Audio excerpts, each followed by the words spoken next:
welcome to an episode of the Potion Sword Run. In this episode, we're going to be talking about meta, getting rid of DEI, winning the war for the Grifters. Or so they think.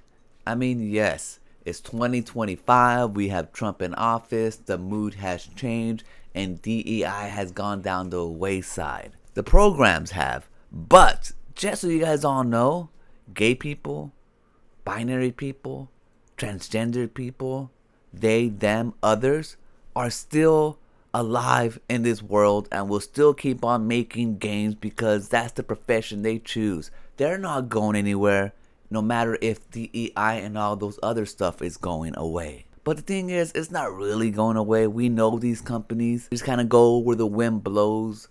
Sure, Meta is getting rid of the DEI officer and they're not going to be hiring, or they're not going to be looking for minority-owned businesses when they're hiring outside vendors and stuff.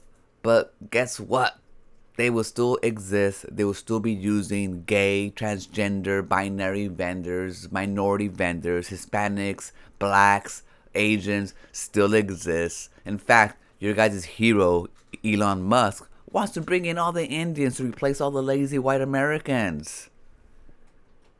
I mean, come on. There's no winning these culture wars. It's gonna keep on happening depending on where the wind blows. So this may be a minor victory, but in reality it's not. You know, these companies, I think, to just stick to making the products they want to make regardless of who they hire the best person. I mean, it's always been that way. But I'm not delusional to think that these companies aren't going to return back to the way they are when the wind blows that way. So in reality, there really is no point fighting these cultural wars unless you just want to be angry, unless you're getting paid to do it, unless it becomes your livelihood that you can't let go of your golden goose. There is no reason to fight these cultural wars. Today is going to be Meta. Next is going to be Apple. And then whenever we have the next freaking president, hopefully it's not Gavin Newsom, all this shit's going to reverse because that's what they do. Corporations, politicians, all they do is pander. They pit us against each other, gamers against each other. Not just gamers, freaking workers against each other, people against each other, because that's how they make their golden goose. Now, I'm definitely a believer that the best person should get the job regardless of race, gender, whatever. I don't really care about that. I care about the products. I care about the service.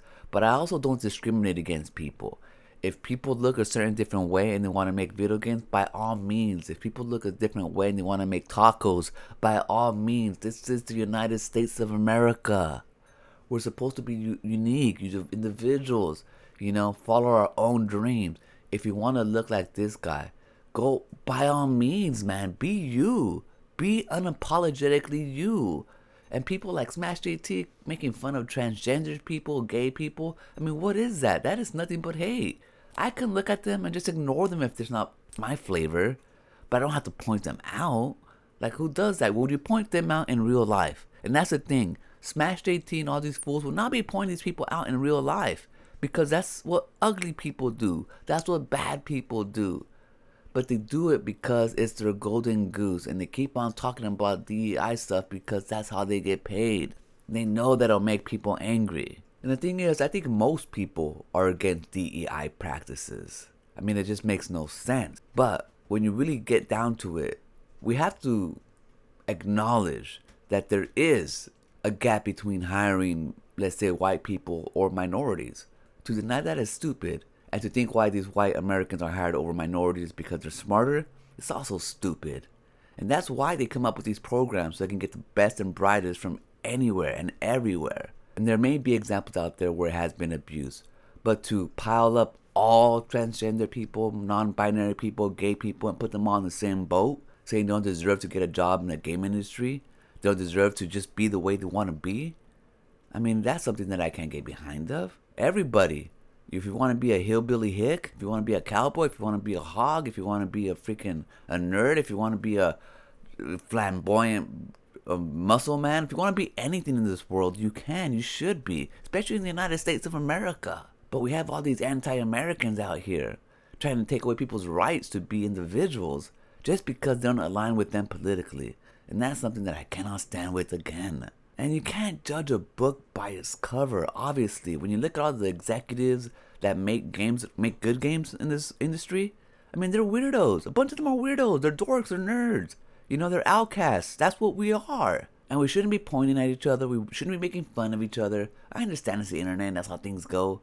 But talk about the games, you know, make it about the games. Don't make it about the individuals who make the games, because when you go that ugly route, you pretty much lost it. So today you guys may be celebrating, but just know that the people that you guys are hating on are going to continue to keep on making games that you hate, I guess. And who knows, I'm sure these programs are just going to pop up by a different name and the cycle will continue. Why?